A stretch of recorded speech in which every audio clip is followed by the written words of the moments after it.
വിശുദ്ധ പൗലോസ്ലീഹ ഹെബ്രായർക്ക് എഴുതിയ ലേഖനം 10-ാം അധ്യായം 16 മുതൽ 20 വരെയുള്ള തിരുവചനങ്ങൾ. ആ ദിവസങ്ങൾക്കു ശേഷം അവരുമായി ഞാൻ ഏർപ്പെടുന്ന ഉടമ്പടി ഇതാണ് എന്ന് കർത്താവ് അരുളി ചെയ്യുന്നു. എന്റെ നിയമങ്ങൾ അവരുടെ ഹൃദയങ്ങൾക്ക് ഞാൻ നൽകും, അവരുടെ മനസ്സുകളിൽ അവ ഞാൻ ആലേഖനം ചെയ്യും. അവിടുന്ന് തുടരുന്നു, അവരുടെ ദുഷ്പ്രവൃത്തികളും പാപങ്ങളും ഞാൻ ഇനി ഒരു കാരണവശാലും ഓർമ്മിക്കുകയില്ല. പാപമോചനമുള്ളിടത്ത് പാപപരിഹാര ബലി ആവശ്യമില്ലല്ലോ. എന്റെ സഹോദരരെ, യേശുവിന്റെ രക്തം മൂലം വിശുദ്ധ സ്ഥലത്തേക്ക് പ്രവേശിക്കാൻ നമുക്ക് മനോധൈര്യമുണ്ട്. എന്തെന്നാൽ തന്റെ ശരീരമാകുന്ന വിധിയിലൂടെ അവൻ നമുക്കായി നവീനവും സജീവവുമായ ഒരു പാത തുറന്നു തന്നിരിക്കുന്നു. ഓർമ്മിക്കുക, ഏതൊരു മനുഷ്യന്റെയും ജീവിതത്തിൽ ആരും അറിയാത്ത, മനസ്സിലാക്കാനാവാത്ത ചില ഭൂതകാല സംഭവങ്ങൾ ഉണ്ടാകാം. അവ ആരോടും തന്നെ വെളിപ്പെടുത്താൻ അവർ ആഗ്രഹിക്കാറില്ല. തന്റെ ഉറ്റവരിൽ നിന്നും ഉടയവരിൽ നിന്നുമൊക്കെ നാം മറച്ചു വച്ചിരിക്കുന്ന പല കാര്യങ്ങളും നമ്മുടെ ഉൾഭയത്തിന്റെ സൂചനകളാണ്. എന്താണ് ഈ ഉൾഭയം?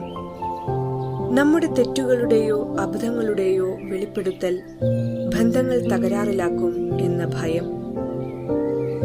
ഇവിടെയാണ് കുമ്പസാരമെന്ന കൂദാശയുടെ പ്രായോഗികതയും അത് വിശ്വാസിക്ക് എത്രമാത്രം അനുഗ്രഹപ്രദമാകുന്നുവെന്നതും നാം തിരിച്ചറിയണം. കുമ്പസാരം അറിയപ്പെടുന്നത് സുഖപ്പെടുത്തലിന്റെ, അനുരഞ്ജനത്തിന്റെ, മാനസാന്തരത്തിന്റെ, ഏറ്റുപറച്ചിലിന്റെ കൂദാശയായാണ്. ആധ്യാത്മികമായ ദൗർബല്യത്തിൽ നിന്നും മോചിതനാകുന്ന വ്യക്തി ഉന്മേഷവാനായി മാറുന്നു. നഷ്ടപ്പെട്ടു പോയവരെ കണ്ടെത്തി രക്ഷിക്കാൻ വന്ന ദൈവപുത്രന്റെ ചുവടുകൾ സഭ തുടരുകയാണ് കുമ്പസാരത്തിലൂടെ. സൃഷ്ടിയുടെ നൈർമല്യത്തിലേക്ക് മനുഷ്യനെ എത്തിക്കുന്ന ഇടമാണ് വിശുദ്ധ കുമ്പസാരം. തന്റെ സാന്നിധ്യം അനുഭവിക്കുവാൻ ദൈവം മനുഷ്യനൊരുക്കിയിരിക്കുന്ന ഈ ഇടത്തിൽ അവന് അവന്റെ ഭാരങ്ങളും പാപങ്ങളും ഇറക്കി വയ്ക്കുവാനും ദൈവസ്നേഹത്തിന്റെ കരുതലിൽ നിഗ്മനാകാനും കഴിയുന്നു. അതുകൊണ്ട് കുമ്പസാരമെന്ന കൂദാശ വഴി പാപമോചനം ലഭിക്കുമ്പോൾ നാം അറിയാതെ തന്നെ നമ്മുടെ വലിയ ഭാരങ്ങൾ മാറിപ്പോകുകയാണെന്ന തിരിച്ചറിവ് എല്ലാവർക്കും ഉണ്ടാകട്ടെ എന്ന് പ്രാർത്ഥിക്കാം.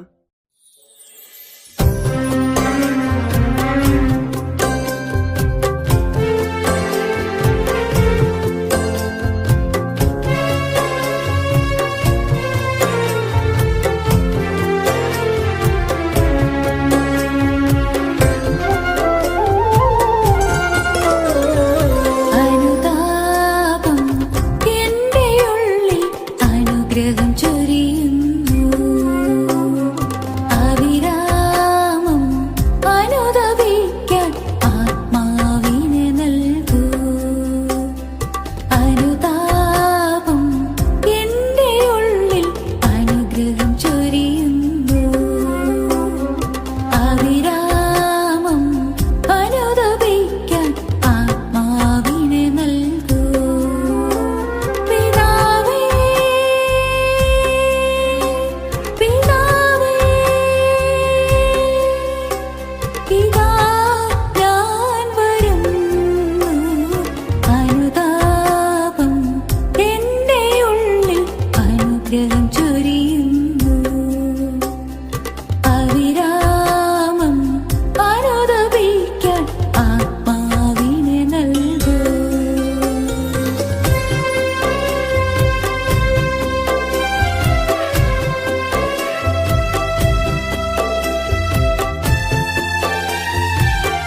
എന്റെ ആശ്വാസം.